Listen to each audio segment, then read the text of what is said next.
Hello and welcome to Off the Deep End, a Deep Listens podcast where we cover role-playing video games in depth. I'm your host, Braden Arbitrary Water Redacted, the silent protagonist of this operation. You ruined it already. You're talking. People need to talk.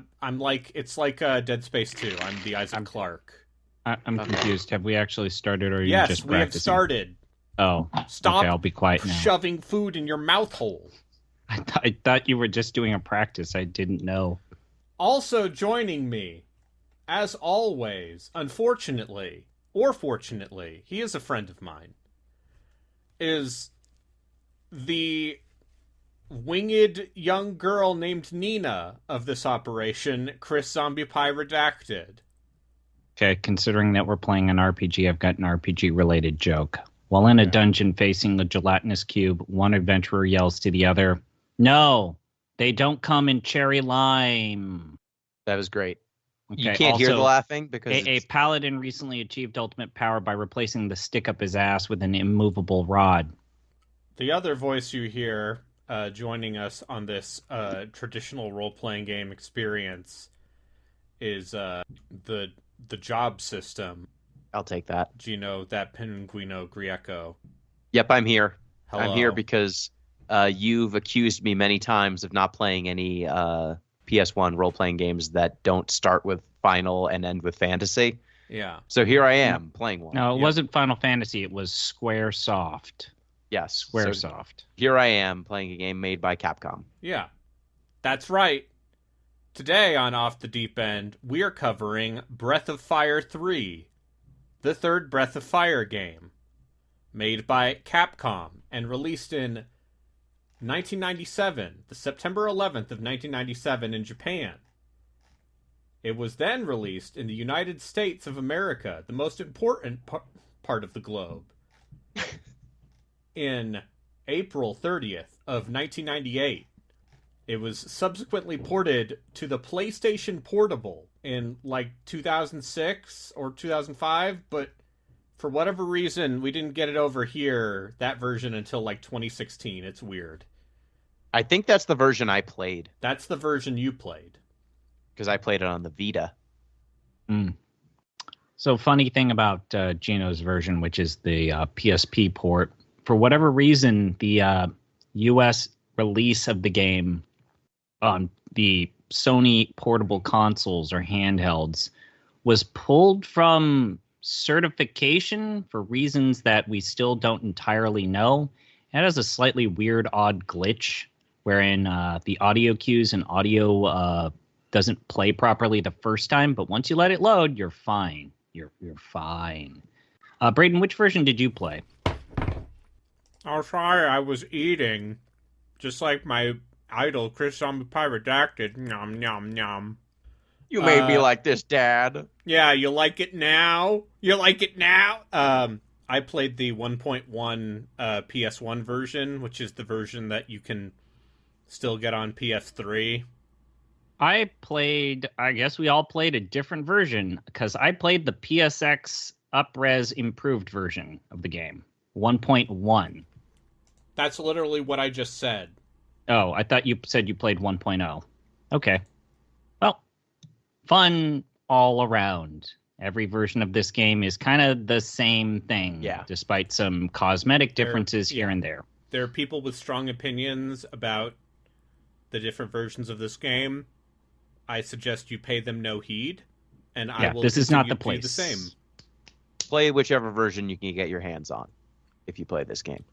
Which is shockingly difficult. I know that they re-released the games on Switch, I think, but it's only the SNES versions of the game, which is the first two games. Which, I'm going to honestly tell you, as someone who played around with two, those first two games are kind of rough. They have all of the same problems as the game that we played, but they're actually worse because it's an even older era and mindset of JRPG design. I think I do not mean I'm going to say this right now.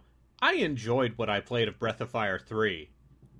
However, Breath of Fire, and this might come off as a bit condescending, but Breath of Fire is a series that exists to remind you that in the 1990s, every single Japanese company had their own Dragon Quest, and Breath of Fire was Capcom's. That is well put. Those first two games seem fine. Fine. I know the translation, I know the English localizations for both of those games is real jank, but we're not talking about those. We're talking about the first game for the PlayStation Computer Entertainment System. Breath of Fire 3. It's got polygons in this one. Sometimes. It's also got that 2D Capcom sprite work. Which is always great. good. And yeah, let's just get into it right now. Do we have to do any plugs first? Oh, Oh, right. right. We forgot to do the intros. God damn it. We're still learning this. Ugh. See, this is why you have me on. This is what happens when we recorded that Ultima podcast like a month ago. So I'm out of shape. I'm out of practice. You got to jog. Hi. Do you like supporting podcasts? Would you like to recommend a game to put in the off the deep end slush pile for only $3 a month? We'll put your thing in a pile and then randomly we'll pick it and play it, much like this video game Breath of Fire 3, which was recommended by a listener just like you named Relkin. You too can nominate your own. Maybe there will be more at the $3 tier shortly. Who's to say? Who's to say? Maybe ZP and I are thinking about doing an anime podcast. If you'd like to, maybe support a monthly patron-only anime podcast, maybe I don't know, send us an email, join the Patreon.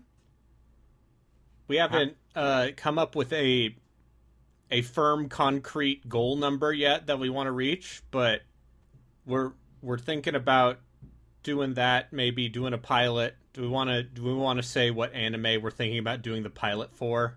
I think you should be sure you're ready on what the pilot is, and then reveal. Then I'm not going to, because I don't want to commit to it. Yeah, you don't want to commit to it. If you say something into a microphone, it's real. Then that's right. It's only fantasy.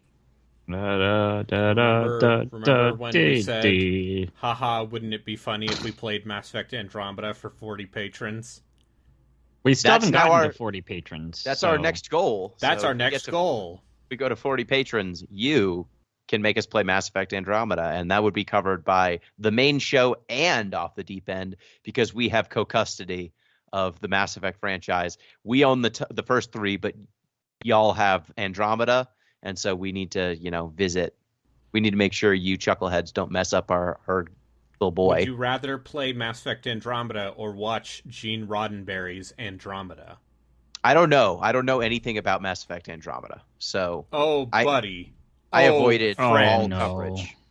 I avoided all coverage because this is why we need your support on the Patreon. Yep. Anyway, I know nothing about it other than everyone seemed mad at them immediately. Everyone seemed mad at BioWare. And maybe we'll find out why if you support the show. Oh, also, I don't know. They were mad at BioWare before Andromeda. I know, but they were extra mad after. Also, if you get it on the Discord, we should have some merch concept stuff going up in there soon. Yes. So get in there. Some giant mugs. Giant mugs. I've gotten the first prototype. It's quite nice. There's a couple more color schemes that we're gonna have, and handle shapes. Yeah, this is the sort of thing you do when you're trying to make merch. So yeah, get in the Discord. You'll see it. They'll be ready soon as a concept. So Fiery Breath. Fiery Breath. Breath of Fire the Third.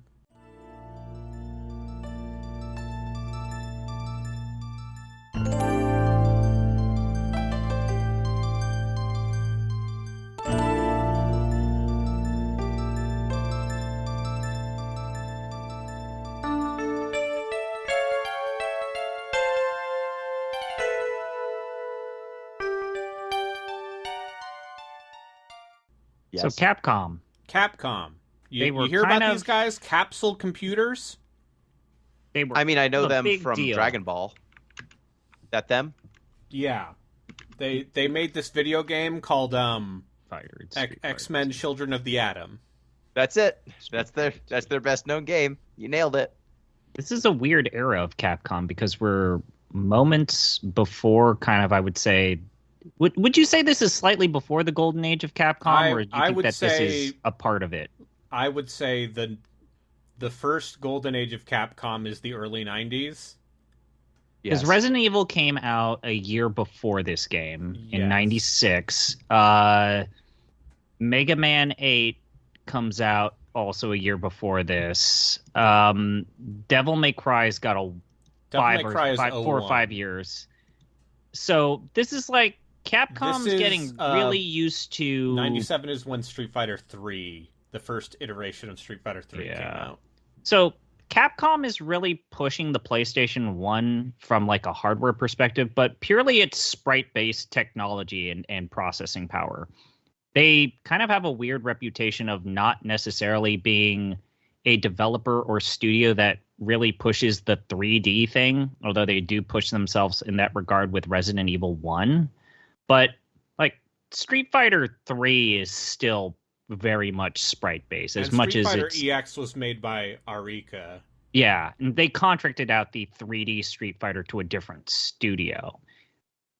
But they were kind of one of the bigger studios that in that console generation of the PS1, Saturn, and N64, they're like, yo, CDs are easy. Let's go. We are switching from Nintendo to PlayStation 1. Let's go. Let's do this. This is so much cheaper. Please. And also was a huge beneficiary of the .com boom. Yeah. You know, those fighting games, they're still better on the Saturn and Dreamcast, but if you want anything else Capcom, you get it on the PlayStation. Yep, they were definitely crushing it in this era, and I would say Breath of Fire is an excellent game and fits in the golden era moniker for that reason. Didn't get the shine that some of those other games did. I don't think Breath of Fire was like, it did not break through in the same way. No. Breath of Fire 3.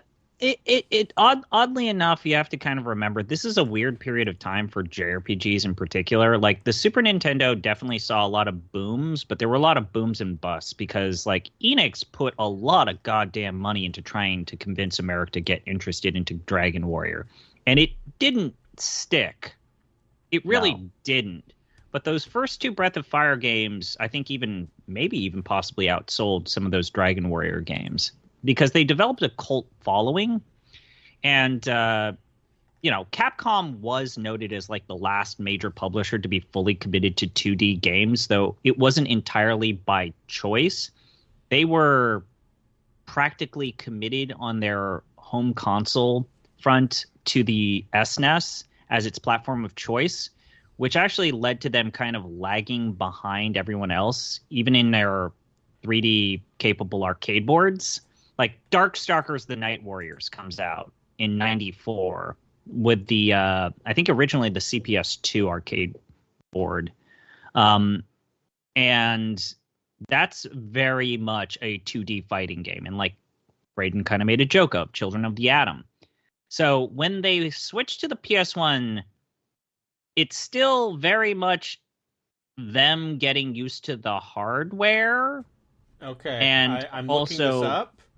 Apparently, this was Capcom Production Studio 3, which is also some of the same studio people as the Resident Evil series and Mega Man X. So this is Mega their, Man X their actually best makes team So then? this is one of their this is one of This is their their A-team. flagship A-team studios. It shows. This game is Yeah, quite like, good. And It's a looker at times. sure. Yes. speaking of the sales, it sold about almost 700,000 copies in Japan and the United States combined. So like Moderate. successful, moderate, but not like, Not FF7 big, but yeah, there's a no. reason why if you're not a JRPG like super fan, you might not have heard of this game. despite feel it being like quite this good. game definitely has a reputation amongst people who played a lot of PSX JRPGs. Yeah, like Breath of Fire, if we're to pull a term from the interwebs, if you were making your iceberg, Breath of Fire is what? Like, it's definitely not the tip of the iceberg. No, Because that's Dragon Quest and Final Fantasy, right? But it's maybe the middle of the iceberg, because I would say the it's last- deeper than Legend of Dragoon, but probably no, higher. It's debatable if Legend, because only hardcore PlayStation fans know Legend of Dragoon. That's the thing. Like, Legend Nintendo of fans Dragoon are sold gonna, over 1 million copies. but I'm just saying that because it was always tied to the PlayStation hardware, it's tied to one console ecosystem. It sold so many more copies, despite But like this regardless, franchise has not existed for over 20 years, because Dragon Quarter. So they make 4 after this game in about 3 years, and then from 4 they made Dragon Quarter, which is the controversial game. Some people love it, yeah. some people absolutely hate it. And then they made about 6 years ago a gacha game that we're not going to talk about. Yeah, they made a gacha game called Breath of Fire 6. In true fashion to hurt anyone who likes. What was the gacha? Was it dragons? I think. Or was it Nina's? Was it? What if I told you it was anime women? Oh, it's Nina's. Okay. Yeah. Mm-hmm. It also ceased support almost barely a year after it released in true gacha form.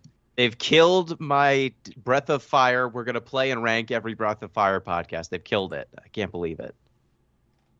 But anyways, this game is a pretty good, strong team. Like, there's no denying it. Like, this is a pretty good team of people working on this franchise that's really trying to make a good first impression on the PS1. Mm-hmm. They get Yoshino Aoki and Akira Kaida to do the music, which the jazzy music here is incredible. Oh, it is. Man. The music in this game is great. I think the sound effects are terrible. Like, when you pop those healing items, and it's almost as if that sound effect is of a lower fidelity than the actual music. But the actual in-game music is great. I agree. But Akira Kaida is someone who's stuck around with Capcom for a while. He's a concert pianist.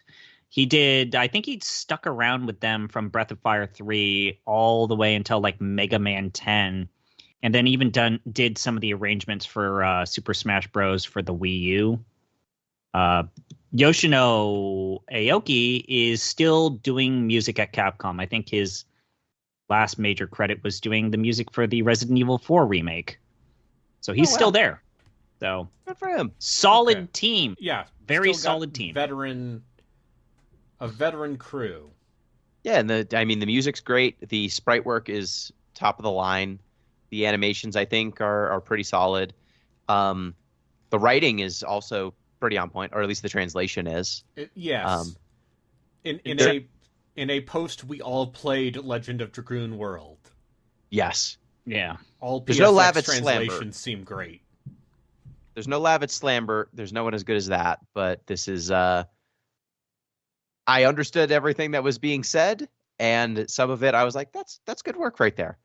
But yeah, I think the things that stand out, the systems. There's a lot of them in Breath of Fire 3, despite shockingly how it might seem at first. And then I think the scenarios, the game is surprisingly dark for being the first entry in the PlayStation for the franchise. If you're trying to make a first impression, this game came out swinging. Did y'all figure out all of the different systems from the start, or did you have to read a guide? So I actually did have to read. I think this is one of the benefits of me now replaying the game a second time. A lot of these systems are not on the main path. It's good on the game for always letting you revisit virtually every single location that it provides you with. But it was not until my second playthrough that I even understood, oh, wait, this tree has a master of magic that I then need to assign to one of my characters, and then they learn a new set of abilities, but just through this master of magic that I have to keep going back to. Learning the abilities, like everyone kind of had some sort of sub Pokemon like mechanic at this point with JRPGs. It hit Final Fantasy, it hit Dragon Quest, it hits everyone. So learning abilities, like, that's okay with me. I think that the cues, signposting and piggybacking is poor in the learn new abilities mechanics. And in terms of like all of the design of the game, in terms of just look, I got burned the first time just because I didn't realize that the books that are in the backgrounds were the save points. Oh, that's a bad thing to find out. The hard way on. Yeah. Now, admittedly, here's the one thing that I think we'll talk about like recurringly. This isn't a hard game. No. And I think that if there's something that's really admirable about Breath of Fire, and I think this is going to get to the reason why I think people are really into it. It's something that Braden will also talk about more, is I think that this franchise kind of knew that its audience skewed young. Because the workmanlike qualities to it, the flashy sprite work to it, I think also the difficulty or lack therein outside of a few bursts here and there is indicative of a game that is meant for younger people. But yeah, I did not. There are so many mechanics here. Like there's a fake job system, which is the masters that you can train your characters under. And again, I missed the first couple of masters the first time I played the game because they're kind of hidden. And then there is you can learn enemy skills, which is some straight up universal blue magic shit. Mm-hmm. Yeah. Everyone can take a turn off to like study an enemy, and if they use a move that's learnable, they'll learn it. Which I walked by the tutorializing people who would have explained the universal blue magic and the I guess the trainers, the master system. So I didn't use those for about half of my playthrough. But then once I learned about them and read a guide about which of the masters was worth dealing with, that unlocked a lot of customization. You get a lot of fun options from both of those things. Yes. I think as far as giving the player a number of like fun little character building options to goof around with, I think this game is really solid. I think it helps that all of these party members tend to have their own niche, but you can generalize or focus depending on what skills you teach them. Mm-hmm. And which master? I think it's very sharp. I think the flip side of that, though, Braden, is that this has a lot of the Arcanum problem of the balance in this game is all over the place. Because if you know what you're doing, as Jatsu and others have pointed out, you can break this game pretty quickly. You'll teach like Ryu or a couple of your characters the best spells that you can seemingly pick up at early stages of the game. You can level characters up. There are some pretty convenient early grind spots where you can just go to town.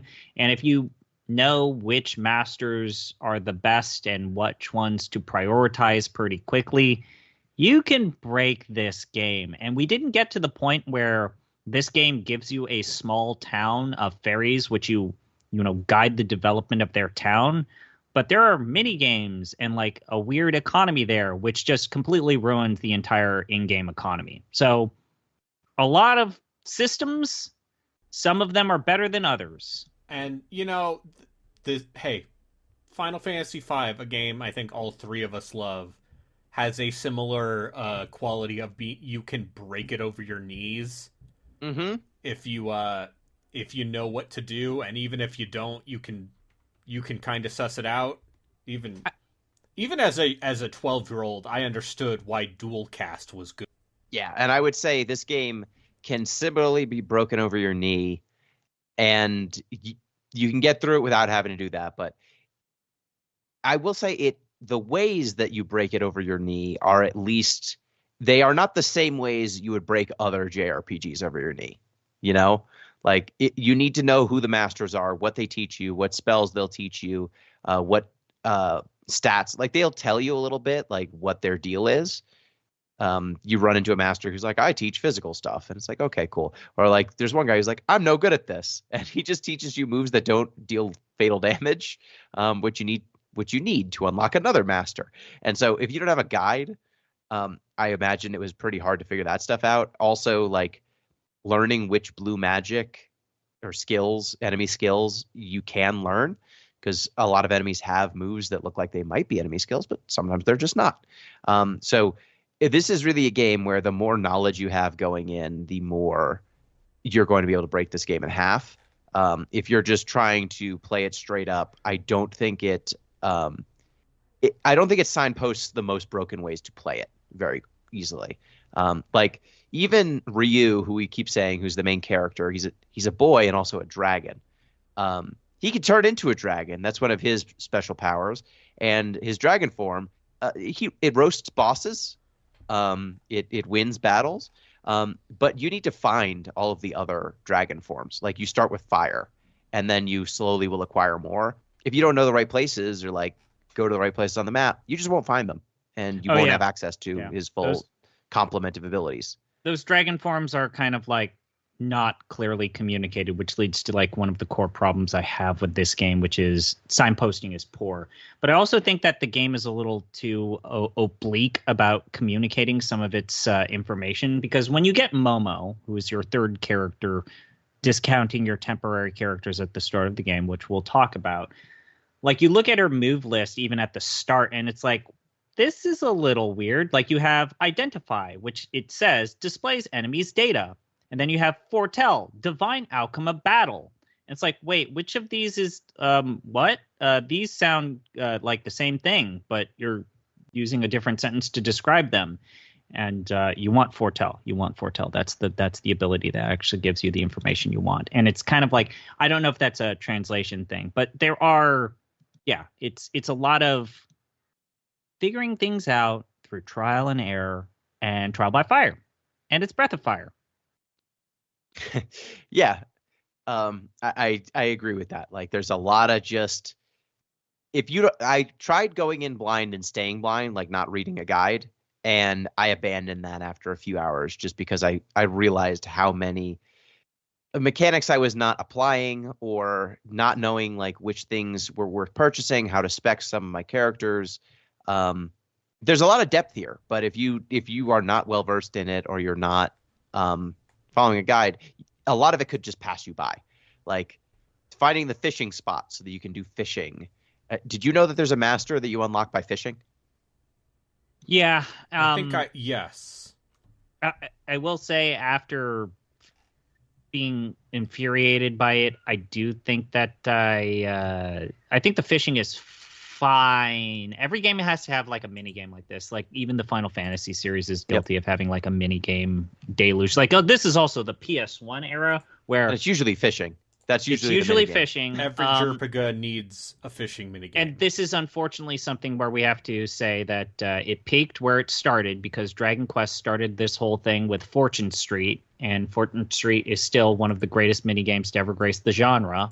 And it's all been downhill ever since. This is I like. Did you figure out how the like exclamation point on the world map worked? So those are random encounter places, which basically every major environment has a basically a combat arena that just spawns random encounters within it. Yeah. And it gives you a kind of like a decent amount of experience points. Did you stumble upon that on purpose, or did it explain it at some point? I mean, I did it by accident. I did it by accident as well, and I actually kind of screwed myself over because I leveled up as I was in pursuit of trying to find a master. So it's like, oh, I guess I could have gotten this level, could have gone counted towards them better. Yeah, counted towards that. Now it's not cool. Yeah, you don't have to play optimally, but no. If you are anxious adults like us, mm-hmm. what if I didn't level up this character and I found them. Yeah, so that's why growth. That's why I used the little plant dude, because he starts at level 1, and I was like, I'm just gonna put him in the freezer for a bit, and then when I unlock masters, I will have him training with a master from the beginning. I have to mention this. That character is actually the Onion Knight of the game. They're the worst character, but after a certain point, they turn the corner, and it's the Keepa, Gino. It's the Keepa syndrome of they actually become the best character in the entire game. Yes, he does. Yes, I understand. I've played Fire Emblem. The Pegasus. His whole thing is he's got a passive that just slowly heals him, which is absurd. I have to say, as someone, like I said, I played a little bit of 2 just on the Switch to like get an idea of where this franchise came. There are rotating characters that are temporary. There are 5 main characters. There's Ryu, Nina, Momo. Starts with a P. It's the plant boy. Pico? No, not Pico. I think it is Pico. It's Pico and then Gar. You have 5 characters. This is one of the few times when Breath of Fire only gives you 3 playable characters for your party. For the most part, Breath of Fire is a 4-character game. I would have loved if we had 4 characters, because these characters actually play in pretty distinct manners and ways. You can thank FF7 for that. They all have very distinct movesets, and I would have liked to have tried most of them out while playing the game. So it was weird not having that 4th character slot. But then again, if you're only going to give me 5 truly permanent party members, why not have all 5 of them? Because like the deficits that you sometimes get with some of your characters, I mean, like Suikoden had a goddamn how many characters? 108. So I mean, you can do this. Like it's just a weird thing, and it leads to. I mean, this is old school game design that was okay at the time, but the lack of EXP sharing. Yep. Really does lead to, if you don't know what you're doing and you've been running the same 3 characters, i.e. Ryu, Nina, and Momo, for a very long time, and it introduces this new character that's at level 1, I think that for a lot of people, Pico is dead to you. And then when you get Gar, he is dead to you. So. Yeah, so I understand from a design perspective why they did this, because the masters are so important. If you had EXP share early on, you'd level all these characters up. You wouldn't be able to take full advantage of the master system. But as busy folk, having to level up each of these characters so that they are all your little bespoke little warriors, it just meant that some of the characters were dead to me. Because you can get through the game with just your 3 faves. Who were your 3 faves, by the way? Like, I think we all played it that way, right? For the most part. I was boring. You were. I did actually swap Momo out for Pico. Only because Momo's accuracy is such dog shit. It's such a pain in the ass not to have a character who can only hit like 50% of the time. And I realize you can give her the master that increases her accuracy, which is very, very important. But I also want to say with Ryu, it's very interesting to me that basically your pro tag is a red mage, because he starts out as a healer and he also has magic. And he also hits pretty hard, and he gets good armor. He can do everything. That's kind of cool. But I think they communicate the very, let's say, tired and true job types of the genre pretty quickly and succinctly. It's just, again, with just 3 possible character slots, I don't know how to feel about it. I feel like, you always usually feel like you need to have Nina, because you gotta have a mage. You really need a mage. You need someone who can pop off magic, right? Especially AoE stuff for some of the enemy configs that they send at you.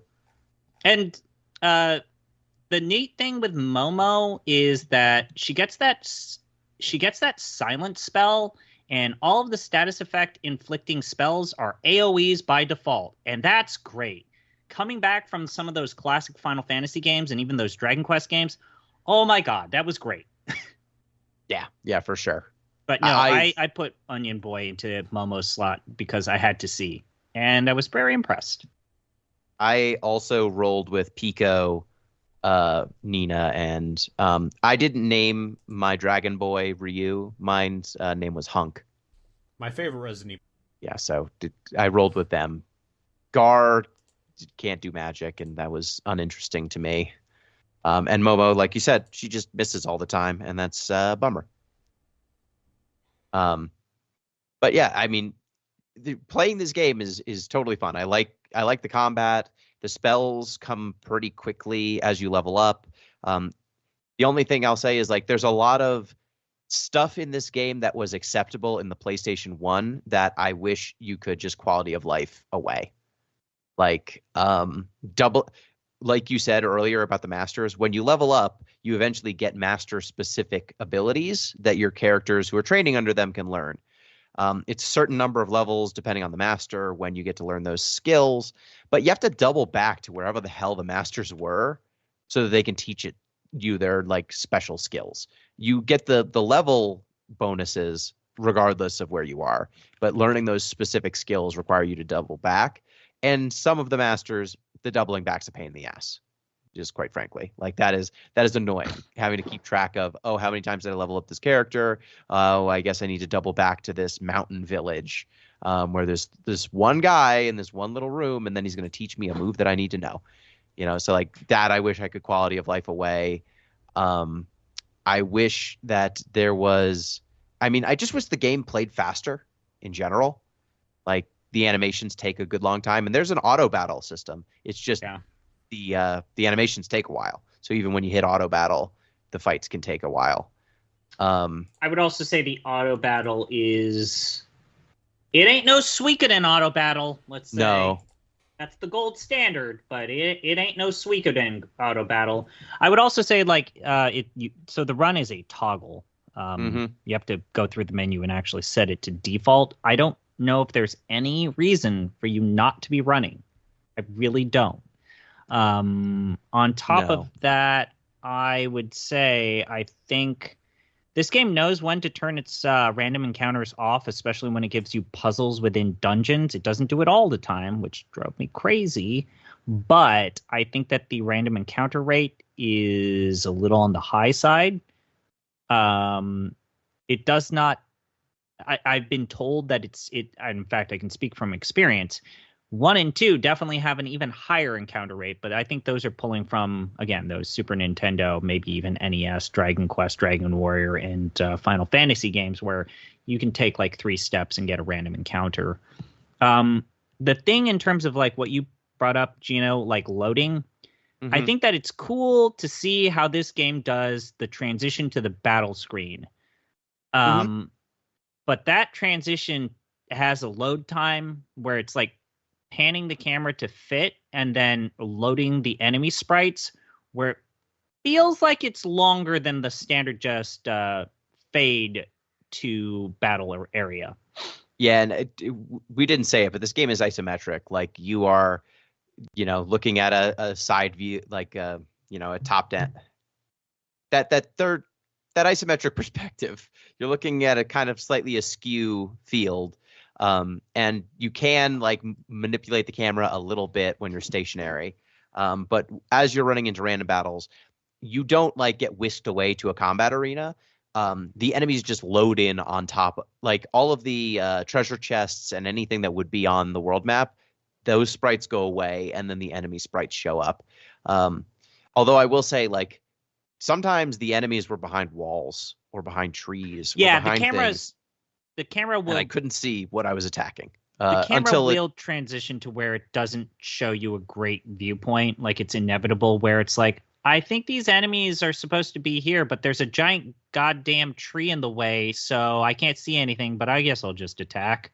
Yeah, and you just like eventually the game will turn on the transparencies, and you'll be able to see what the enemy is. But it does make things a little awkward. They were trying to do some more realistic feel, like, oh, the enemies are in the place where you're walking around. But I think there was definitely a trade-off there. Sometimes it is a little awkward. The other thing that I think is a little long. Again, it's a technical masterpiece, but these spell animations are too long. Like the most basic spells. I wish that there was a toggle where I could just do what you normally do in Square Enix games of this type, where I can just hit fast animations, please. Please, please, please. Oh, God, please. Why do I have to see the same animation that goes on way too long? It's a staple of the PlayStation 1 JRPG is look at these particle effects we can do. Look at these 3D animations we can do.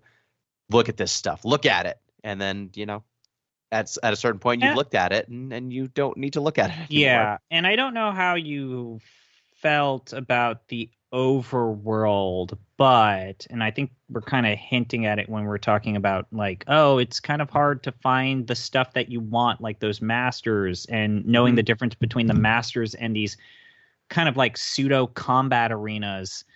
But I didn't hate the overworld. No. I didn't hate it. I didn't love the overworld. It's an improvement of what the franchise had prior to this. It's a shockingly linear world. It's a very linear game when you stop to really think about it, because you're always moving forward.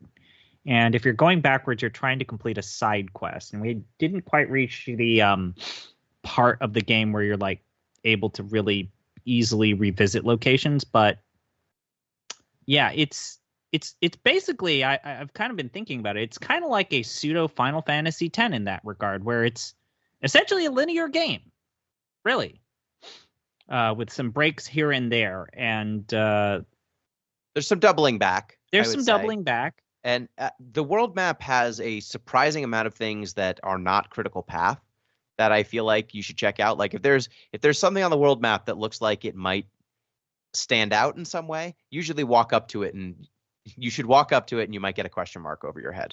And that's where a lot of the dragon genes that you can get to unlock, reuse other forms tend to be, or like hidden masters. Sometimes it's fishing spots. There's some like rings of flowers, which eventually become a thing you need to care about. So I think that it's an interesting way that they've set up the world map. It had more to it than I thought. At first, I thought it was just a weird way to handle the critical path. But the more I actually explored, the more I came to appreciate it. I just think that the problem is that the things that you interact with to unlock or discover new locations, like obviously, I think the gold standard has to be like Final Fantasy IX. This is the time when I say something nice about Final Fantasy IX, is when you're on the overworld, you know what little textures and what little objects are interactable and will lead to new story pivots or new little quests and things that you can interact with and enter. That is not a positive with this game. In fact, sometimes it's a tree, sometimes it's a bush. You'll see little animations of fish jumping out of the water, and that's your sign that you got to go fish there if you want to do that. It's just, I think the overworld hides way too much stuff, because there's sometimes dead ends and these labyrinthine cutaways or paths that are cutting through forests, and sometimes those dead ends are spots for you to hit the interact button and then enter a new location, and then sometimes they're not. They're just dead ends. Mm-hmm.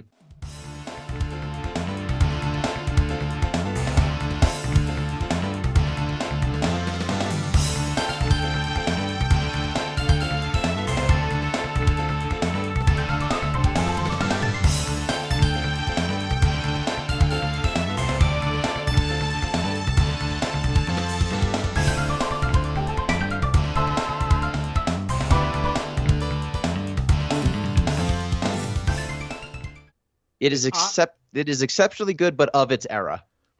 If I was, it is a pretty good. I would say more than pretty good. I would say it's a very good JRPG on a console that is full of very good JRPGs.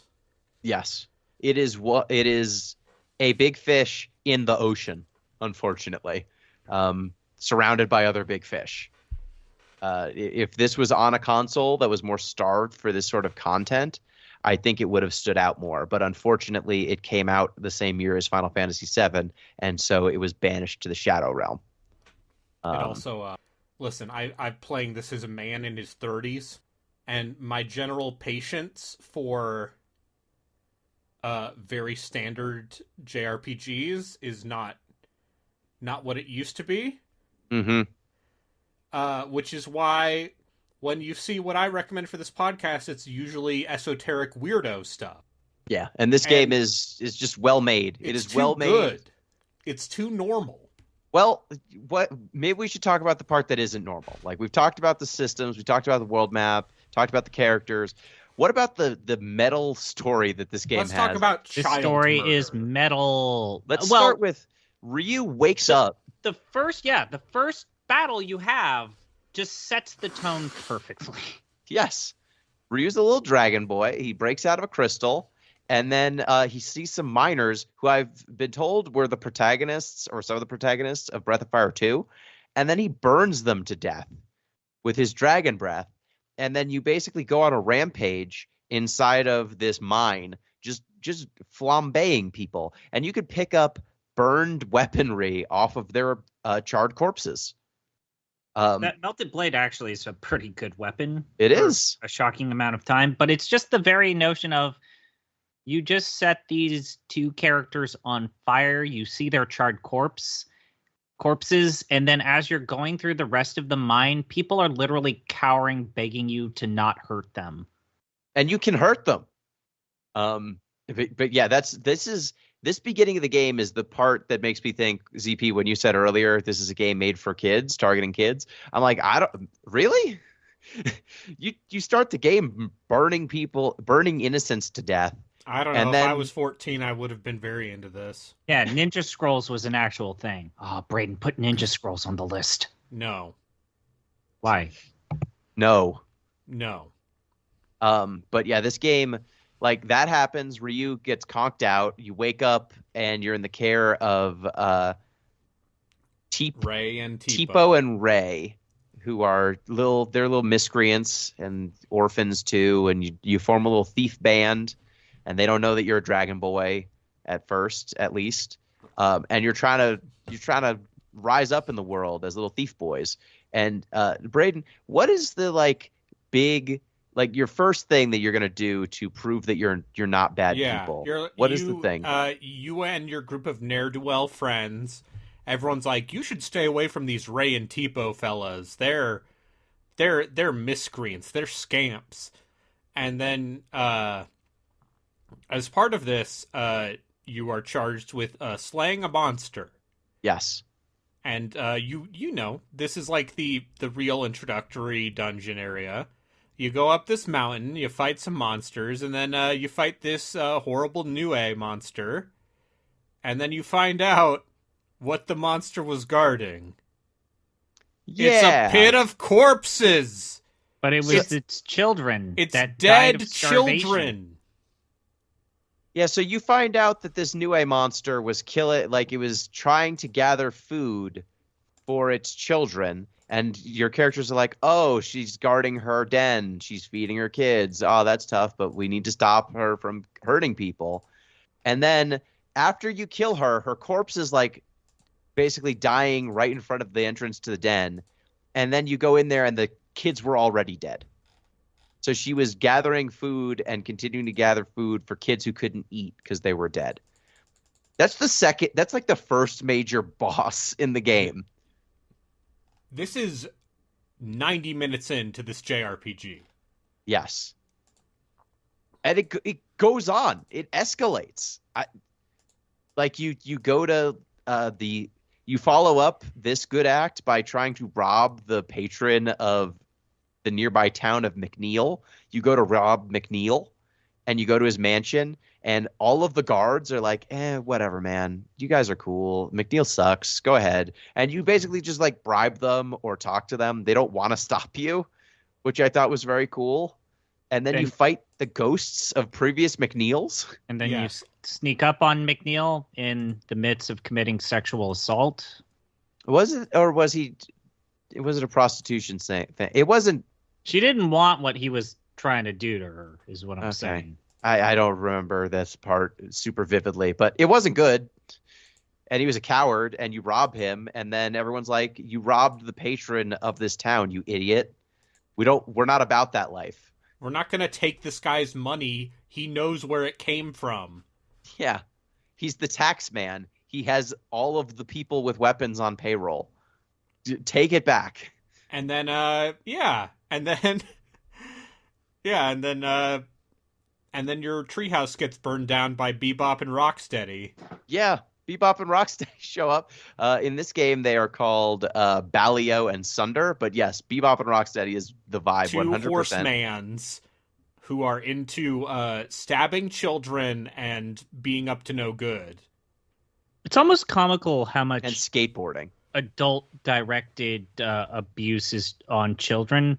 But I guess like the recurring theme of this game is your kids growing up trying to right the wrongs of this world. Also, all of the adults suck. Mhm. Just be prepared for this. Yeah, like Balio and Sunder, they stab Ray and Tipo, your buddies. Ryu escapes because he's a dragon boy. And then they put him in a cage and try to sell him to a nearby royal family of Windia. But Ryu turns back into a human when they present him to the king. And so he kicks them out. And then the princess helps you escape from jail. And then you both get kidnapped by Bebop and Rocksteady. And they try to sell you into slavery at the arena. Because there's an arena in this game. You know, for kids. T for teen. You escape because the person who was supposed to guard you is an alcoholic, and he falls asleep. And then you basically spend like 3-4 hours trying to escape from Bebop and Rocksteady through extended like dungeons and. It's a weird follow-up to what you've experienced before, because I think that the game does like show its cards of like, oh, this is like emotionally resonant. This world sucks. Adults suck. And then Bebop and Rocksteady are just a little too comical in terms of their ne'er-do-wellnesses and their bad doings and dealings. We kind of forgot about the part where you're presented to the king as a dragon person, and there's kind of some foreshadowing of the fact that, people, you got to be careful, Ryu. People don't like the dragon people. You're going to be hated if people find out you're a dragon. It turns out the dragon people. It turns out a race of people who can murder entire mines full of miners. Not very popular. Well, it's even like as a baby. In world, they are prophesized to be the source of the end of the world, or capable of doing the end of the world. This is like from the previous games, and it's just something that, but you're not going to be the one to do that. It's going to be someone else. I will say, I think that the comedic, trying to make Balio and Sunder, the Bebop and Rocksteady pair, they are joking around and they seem generally affable until it's business time. And then every time they just perpetrate like significant violence. Like the game does not sugarcoat that these are not good people. Like, no, you see them stab people in front of you. They, when you're like, hey, can't you just let us go instead of selling us into slavery or having us fight in the arena? They're like, nah, F that. We are getting money out of you one way or another. And they seem like they're going to be comedic relief, and they kind of are, but then they take the knives out every time. It's not like the Turks, in Final Fantasy VII or something, or like the disciplinary committee. There's a lot of these sorts of ne'er-do-well characters. Yes, and the recurring minor villains. Yeah. But they are not. These guys mean it. Yes, they are not Ozzy and Flea and Slash from Chrono Trigger or something. These guys, they stab your friends and throw them in the river. So that's like a whole thing. You meet Momo. She's been left in a tower surrounded by her dad's inventions. I actually kind of like that. It's like, hey, I'm Momo. I've been working here since my dad died. You guys need to get to this town and you're being chased. Don't worry. I'll just enable the security systems here. They won't get to us.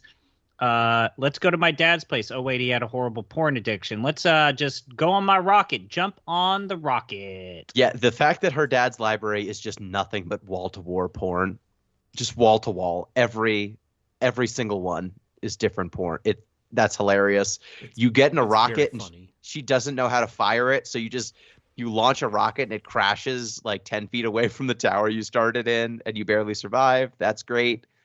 And then the next kind of like, yo, this is metal Bart kicks in when you try to get to town. You find out that Bebop and Rocksteady have set up like that. They've got money, they've got connections, so they've set up like a roadblock to prevent you from going to the town that you want to get into. And so Momo encounters someone who worked or used to employ her father before his death, and he implores you, or Momo at least, to go to this factory to check out to see what's going wrong. Yeah, they make GMOs. Magical GMOs. But the GMOs this time are a little different. How are they different, Braden? Oh, let me tell you about Magical Monsanto. Yeah. Tell me about Magical Monsanto. Oh. Their vegetables and fruits grow very fast, but they don't taste right. No. Why? Because if you expose the fruits and the vegetables to the nutrients of magical chrism for too long, they gain sentience. They're people. The vegetables are people. They put them in a cave to get rid of them. They've got a dump, and they're like, you need to go to this dump to deal with, look, there's this one plant that we're pretty sure you need to kill. And you're like, what? But it's a fruit. And then what's up with that plant, CP? What's going on with it?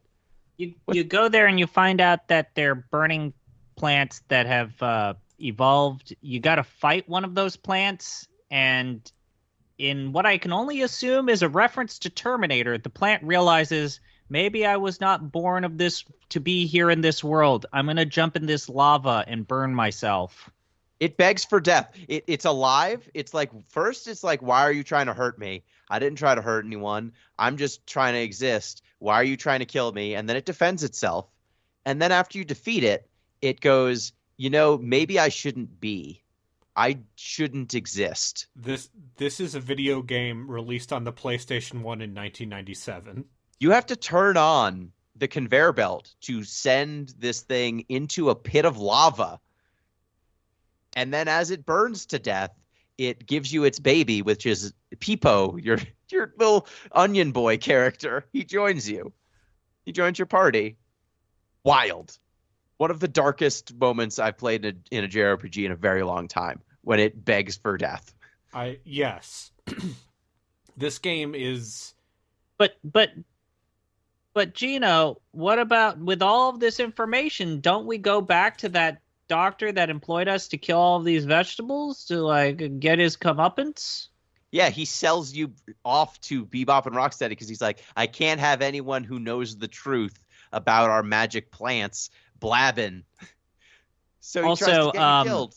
Fun fact, if you buy the mandrakes in that dealer in that farm, because this is kind of like one of the few times when you can buy it, it will restore your health as if you're doing a healing herb, but it will actually inflict what happens when you KO, your characters get KO'd but before you rest in an inn, in that it will temporarily debuff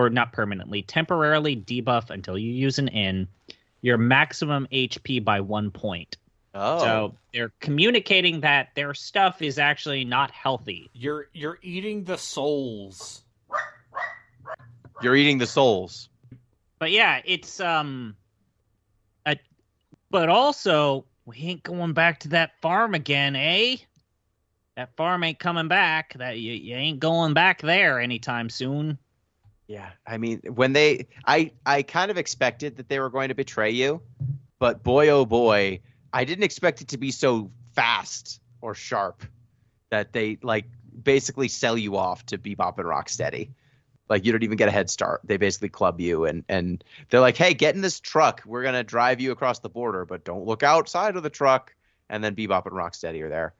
I mean, you fight in an arena, and then like one of the people who you're fighting against tells you that you need to lose to him because the prize money is going to be for his child.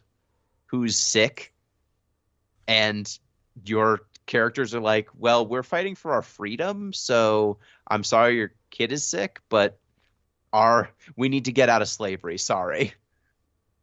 That's pretty rough. Also, just a lot of rough. It's a good moment, though, because I think that it really shows that this is a world subjected to multiple forms of oppression. Mm-hmm. And everyone's kind of in the same miserable track, which leads to, like, why did the people not embrace you giving them the money? Because they know that they are underneath the pressures of a totalitarian state. Yes. I think the part that doesn't quite make sense to me is Nina is a princess. Yeah, but she's really naive. She has been But coddled. no. We know for a fact that Nina's father has a lot of power and that he's a fickle man who will just kill people. Mm-hmm. Because he'll commit war crimes in the name of his kingdom. If the war crime ordering king's daughter was in the same room as me, I would get out. I wouldn't kidnap her. I would go back from whence I came. Well, Balio and Sunder are not the most long-sighted people. You eventually do escape them. They combine. They do a Melt Gemini from Final Fantasy IX. The two jesters, or like a Ginyu Force or something like that. Like they combine into one being, and also the enemy sprites in this game, man. Some of the enemies in this game, pretty good. I think my favorite one in this early crease of the game has to be that zombie ice frog thing, where it has no eyeballs, and it's got like a tongue that's a snake, and it's so big, despite the fact that it's an early encounter. Yeah, that's great. I mean, there's eventually the sentient volcano with a dump truck ass. That is a random encounter you can fight later on in the game. This sprite work in this game is so good. Yeah. And this is just the first half of the video game, by the way. This is like a quarter. Like, like Gar frees you from slavery. You beat him in battle, or he beats you, and then he's like, "Hey, you got to come with me to this Angel Tower place. I need to teach you some things about the Dragon Folk." And then you have to solve like this guild problem where a boat's not working, and you need to help this scrawny guy prove that he deserves to date the leader of the guild's daughter, and you need to train him in combat. I will say I wasn't a huge fan of this game's puzzles or some of the things that it uses to like add in a little variety to the very, let's say, vanilla dungeon design. Agreed. I guess the one nice thing that I wish that other games of this type did do is you can just hit enter, or you can hit select and then like move the camera around to kind of like plan your next steps. It's like, is this a dead end? I guess I'll just pause and just move the camera over to the edge to see what's on the other corner. That was pretty cool, but like it's outside of like some of these puzzly bits that you do, especially when you go to like Momo's tower, because that one even has like a weird side quest that's timed and kind of really annoying to deal with. At least there's no random encounters when you're doing it. Yeah, but even then, it's not the most fun to be had. Agreed. But yeah, like the act one of this game ends with Gar trying to kill you on top of a pile of the corpses of your ancestors. Like, that's how the first half of the game ends. And then he joins your party. Permanently. He's like, I'm sorry, you're a cool dragon. Like, you read a bunch of like plates that say like the names of his race and then a number, and he's like, yeah, so that number's how many of your kind we murdered. It's wild.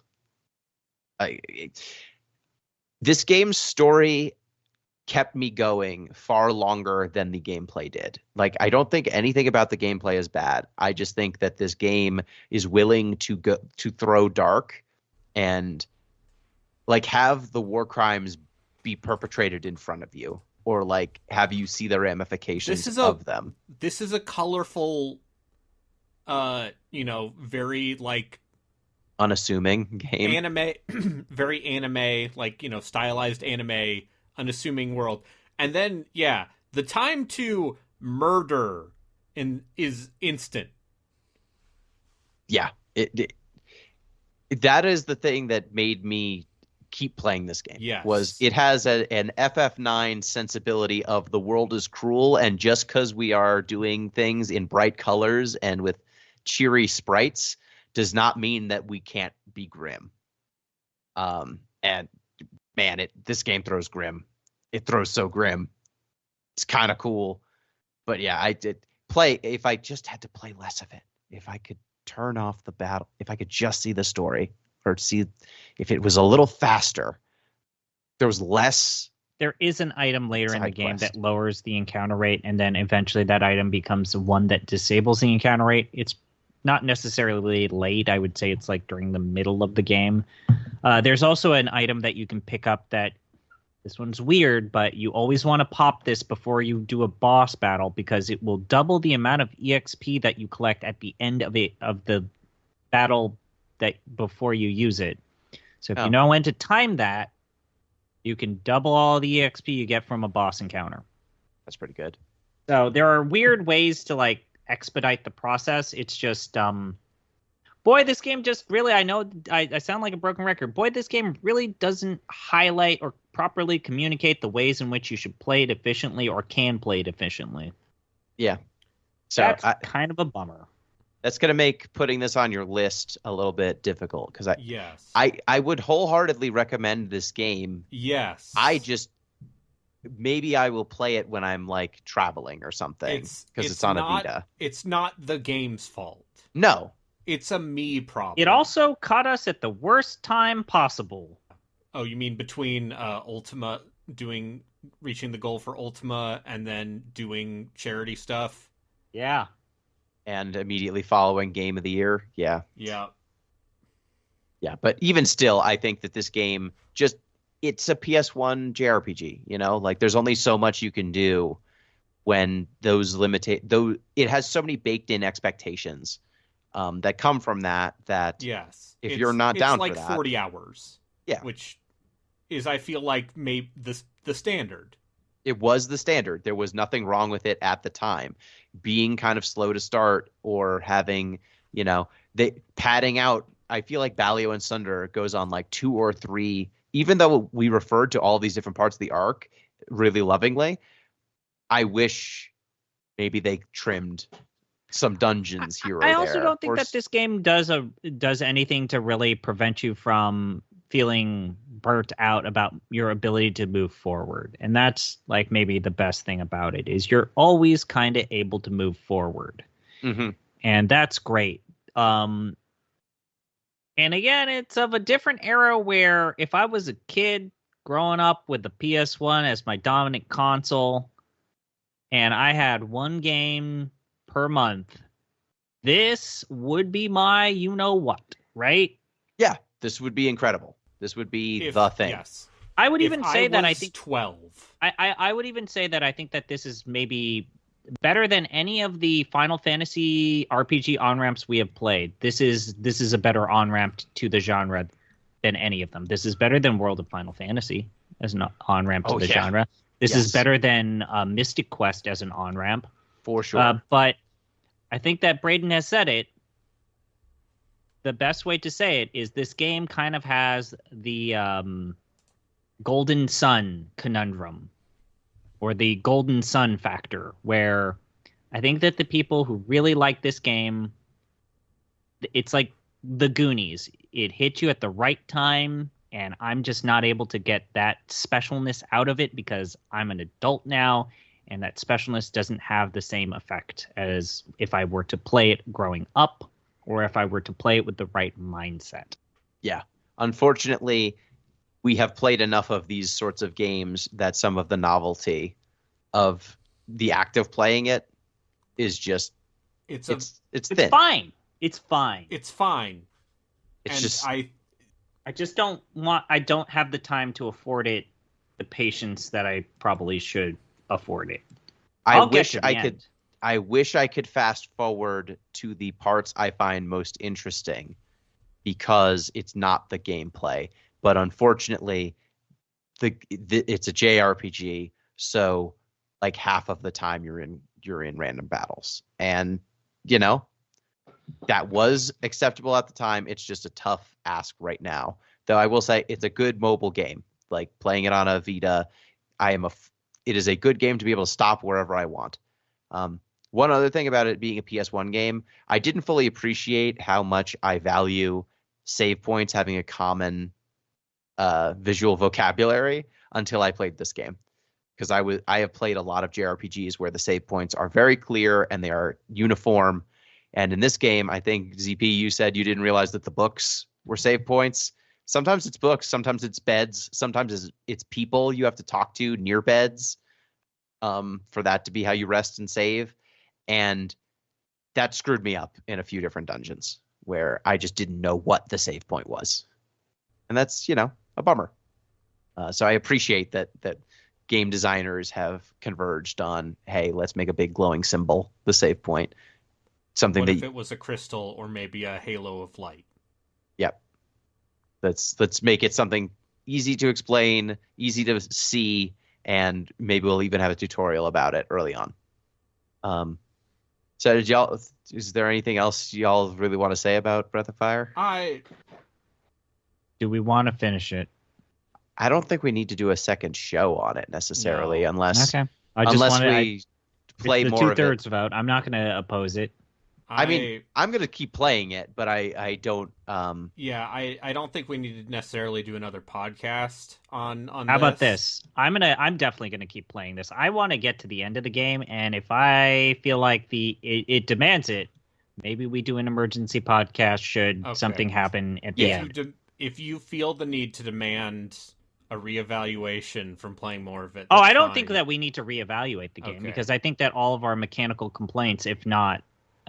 Will not only not improve. I think that they're going to get worse because the game just the lack of the again there comes the point when the in-game economy will become completely pointless, which I don't know how I actually feel about that. Yeah. Nonetheless, yeah, I'm fine with ranking this game because boy howdy, this next game that Braden has lorded over us, bogarted me emotionally. Gotta announce this. You're welcome. Okay. It was for the children. It's for the children. God damn it. You're going to make me play Warcraft Adventures and this game, huh? Yeah. So, I have next pick, and because I'm very smart... we have to rank this game. You have to rank this one first. You're right.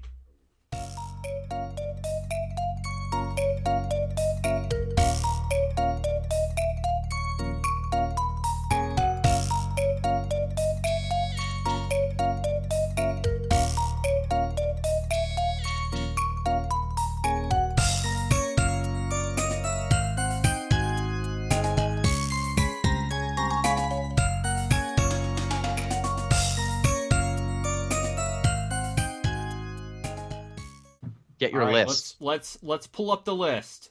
You can find this list at bit.ly/OTDErank. bit.ly/OTDErank. Our top 3 RPGs on this here list. At number 1, Might and Magic 6, The Mandate of Heaven. Number 2, the original Suikoden. Number 3, Xenosaga Episode 1, Der Wilzermacht. And at the bottom 3, at number 50, is Aiden Chronicles the First Mage. Number 51 is Unlimited Saga, the unthinking, unfeeling, unknowing machine that ticks to the end of the world. Please look forward to Saga Emerald Frontier, out now. And at number 52... and the bottom of our list, probably forever, until we find something worse. Oh no, we can find something worse. We can find something more brazenly offensive to our tastes. We Off the Deep End has yet to cover a gacha game. Is Hoshiwo Mirohito, or Stargazers, as it is translated. Where do we want to start? I say we start near the top. Yes. Because genuinely, this is one of the better games we've played for this podcast on a basic level. Yes, this I think you start at the top and work down. Okay. Honestly. Let's let's start at a similar JRPG. Let's start at number 18, The Legend of Dragoon. This is better than someone who had to play both. It's much better. I think this is better. This is better than The Legend of Dragoon. I think it's appropriate to start with another B tier game series. On the PSX.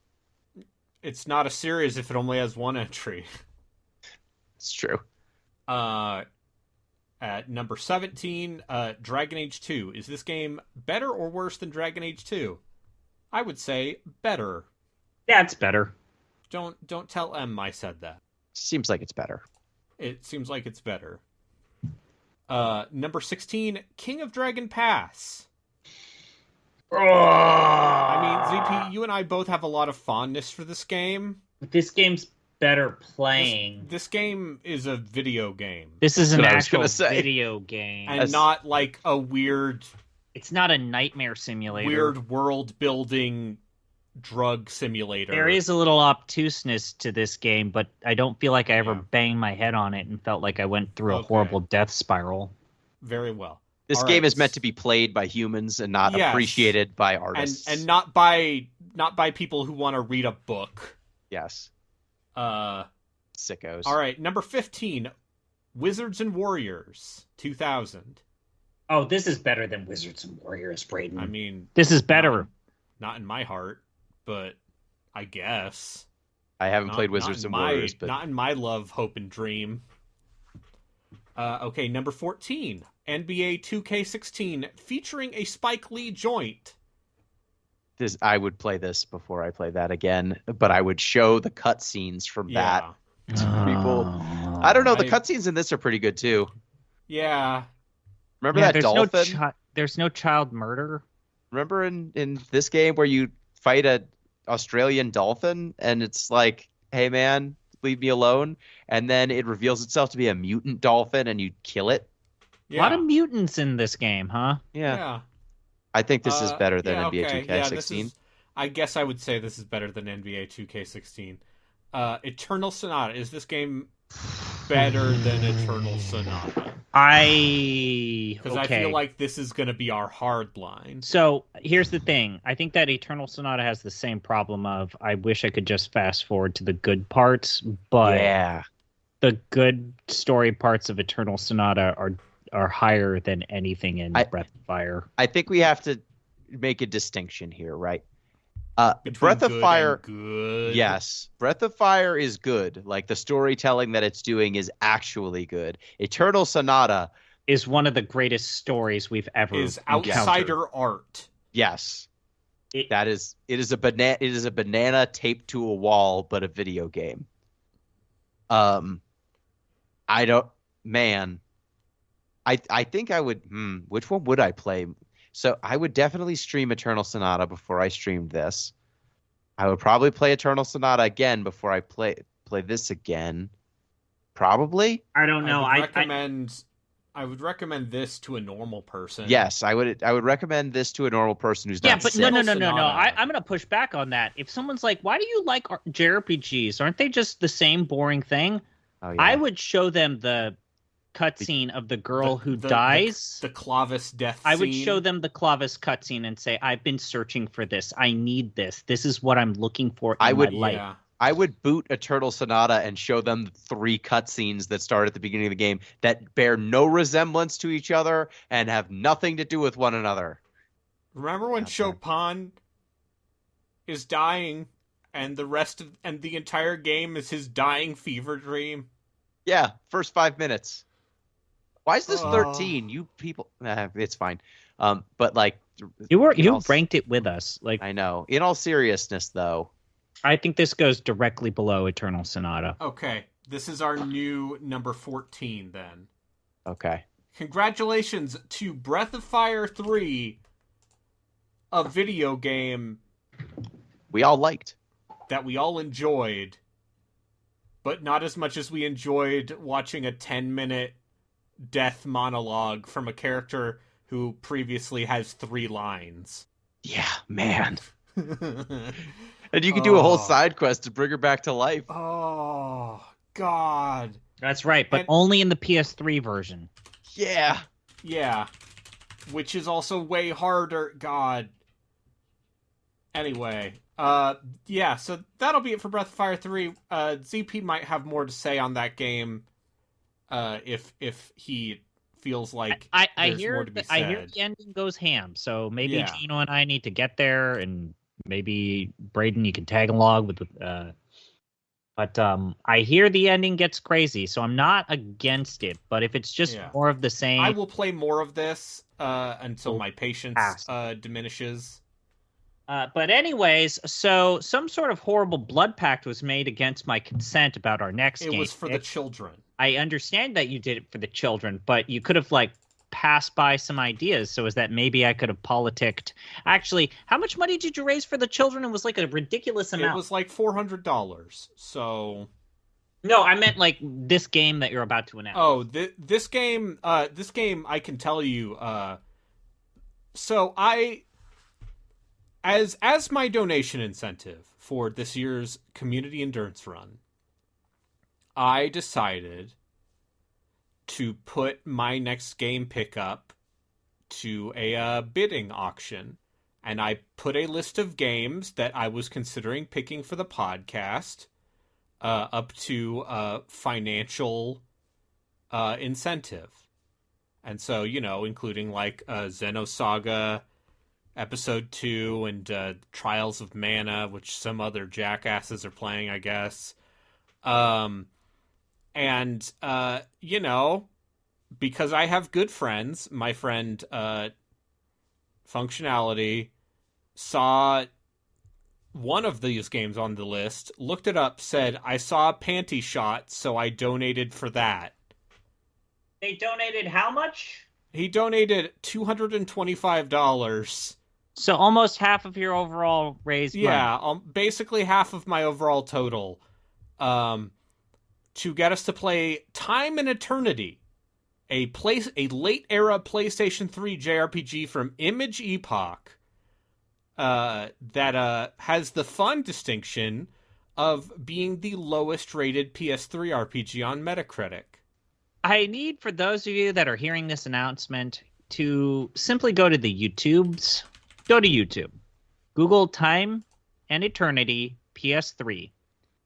And just watch. Look at it. Just look at how it moves. Look at how the camera works. Look at how that character animates. Look at the visual decisions made. Look at it. It is by far one of the weirdest animating. It's something. It makes artistic choices that should not have been made, using a budget that should not have made them. They put all of their money into the weirdest places.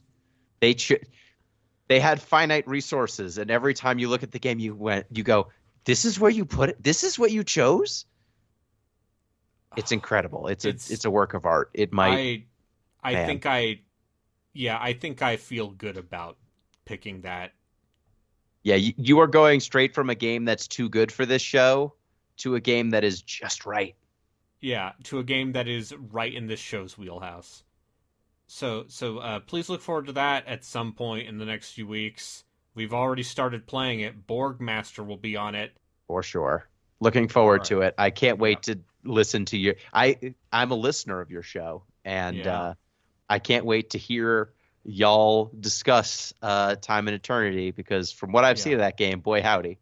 Borgmaster volunteered to play it. I didn't even ask him to be on the show. Almost every one of his Time and Eternity streams, he is plastered.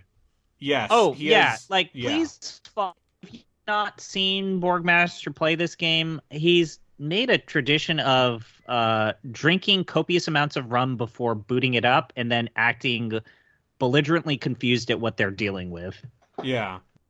5th generation gaming on Twitch. Yes. Incredible stuff. Yeah. I gotta get on. Thank you, Chris. Thank you, Gino. Thank you, the listener at home. It's all downhill from here because we played a good game. It's all downhill from here. Because I've got some ideas. Because ZP has a pick after that one, and yeah. He's gonna sneak Yeah. in some sort of adventure game. Like, I swear it's a JRPG. Listen, There I'll really play aren't that Quest for many Glory adventure 2. games. Jeff's not Yeah, here I'll- to say no. Yeah, Quest for Glory 2 is actually good, Yeah. but it's not going to be Quest for Glory 2. Everyone have a good time. Remember to brush your teeth. And also, remember, there's no such thing as cheating in a single-player game. Bye. Bye.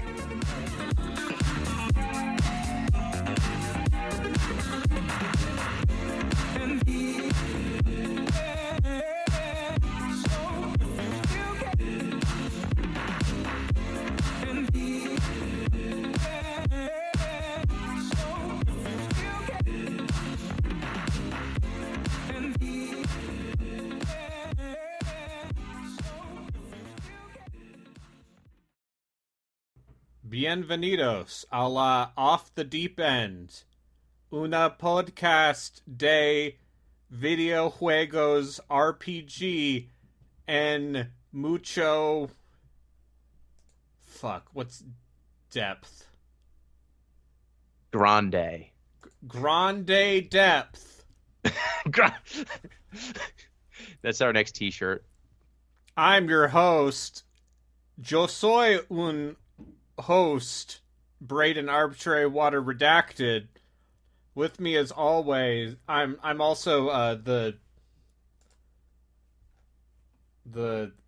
what's a good epithet for this episode? Are you going for Spanish? Or are you going for Dragons? Dragons, Breath of Fires. Are you the red dragon? Are you the green dragon? What color yeah, dragon are you?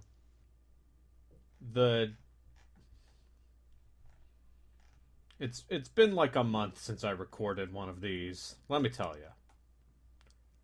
Is this recording now? Is this what? Oh, this is going to be edited out. Don't worry. Okay.